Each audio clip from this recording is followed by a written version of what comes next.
Have you ever wondered how the entire infrastructure of Formula One can move from here? He's got him on the exit! Oh, brilliant stuff! To here, in less than a week. We're going to follow the incredible logistics journey from Austin to Mexico City. And give you the inside track on how F1 and DHL pull off the biggest doubleheader in sport.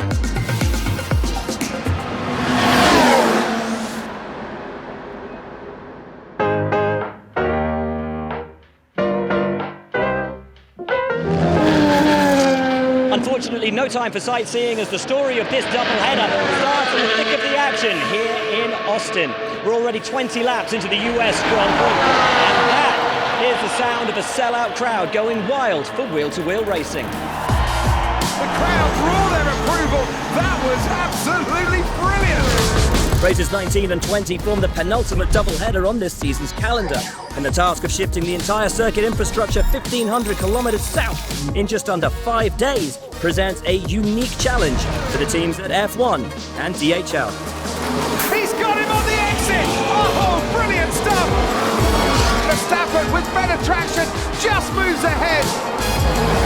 Max Verstappen wins the United States Grand Prix.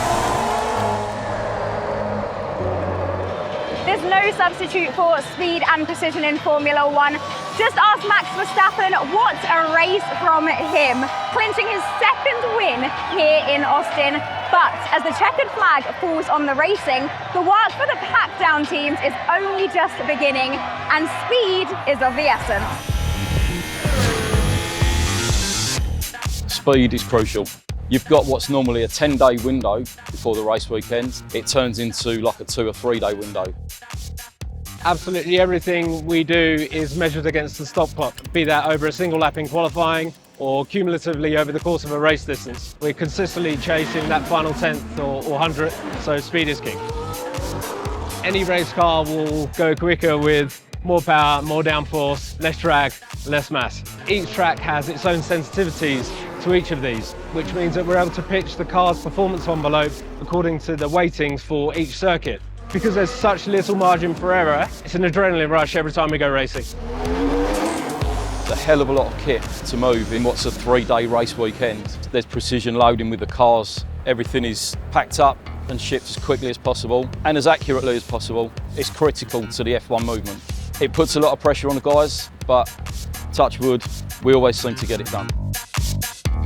Just a few hours after the race here, and the celebrations continue for Max. Meanwhile, the paddock and pits are a hive of activity. D-rig teams are working against the clock to pack down more than 1,000 tons of equipment. Much like the well-oiled execution of a team pit stop, every role is crucial.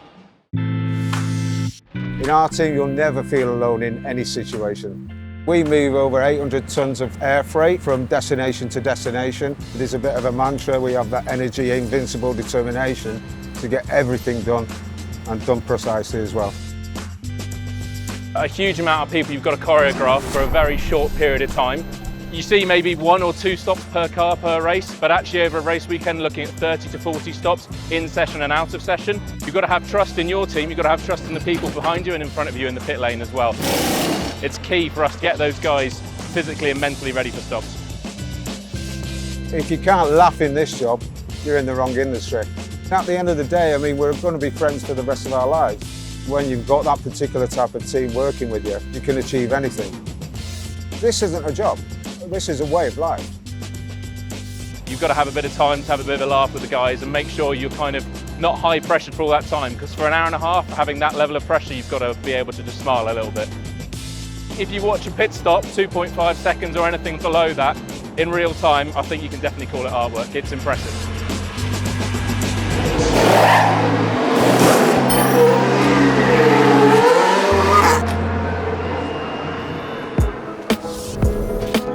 Outside the confines of the circuit, freight is transported by land, air and sea, a global effort that is matched in complexity by the television coverage that broadcasts all over the world. This is our Media and Technology Centre. We have one of these here on site at the racetrack, and we also have one at our base in Biggin Hill in Kent. Currently we're about 160 territories, and that's covered between 60 and 65 broadcasters. What is really thrilling about the common values we have in place, Formula 1 and DHL, is that we're truly a global brand. We are globally activating and we have a global presence. Delivering the race between the races, full stop. It is one of the basic measurements and KPIs for our job in logistics as well. Formula One's quite a complex sport to cover. There's about 60 cameras all in. Everybody thinks that their piece of content is the most important and should be out in the world feed. So you're really just choosing what you think the fan should see and what's the best way of telling that story.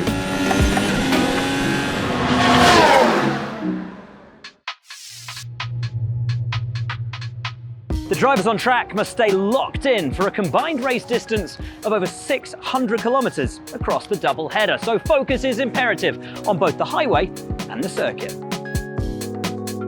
It's a state of mind. It's where we kind of are in our flow state. Before I get into the car, it would be about noise-cancelling headphones, going through the lap in my head, what I want to do differently from the previous session, and getting that disconnect from all the distractions, the stuff that, you know, makes us a Formula 1 driver, which is all the media, the marketing, and everything like that. Driving a big truck, I think music is the most important thing. You know, you have a good playlist if you got a long distance drive. I love it. We had to make sure the equipment arrive on time. We drive it for hours, about 2 hours, and we change over. But we keep talking to each other, you know, keep concentrating where we're going.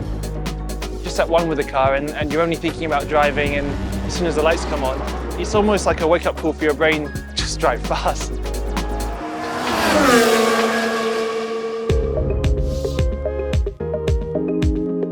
Every part of the Autodromo Hermanos Rodriguez is buzzing with activity, and behind the scenes, the drive to achieve greater efficiency and sustainability in the sport continues apace. Formula One issued their sustainability strategy in 2019. It had 3 key goals: to be net zero by 2030, to host sustainable events, and to have a more inclusive sport and world around us. We need partners like DHL on that road with us who understand the distance we travel, the mode that we travel, and the amount that we travel. Currently we have 28 new Boeing 777s. They have a 17% reduction on emissions over legacy aircraft. And therefore, this is one big contributor when we talk about sustainability improvement and emissions in air freight. Formula One's goal is to have our cars be sustainably fueled by 2026. How we can improve the technology that gets us all around from point A to point B, which is equally incredibly important. It is really teamwork between Formula 1 and DHL, because sustainability also means we need to be able to sustain.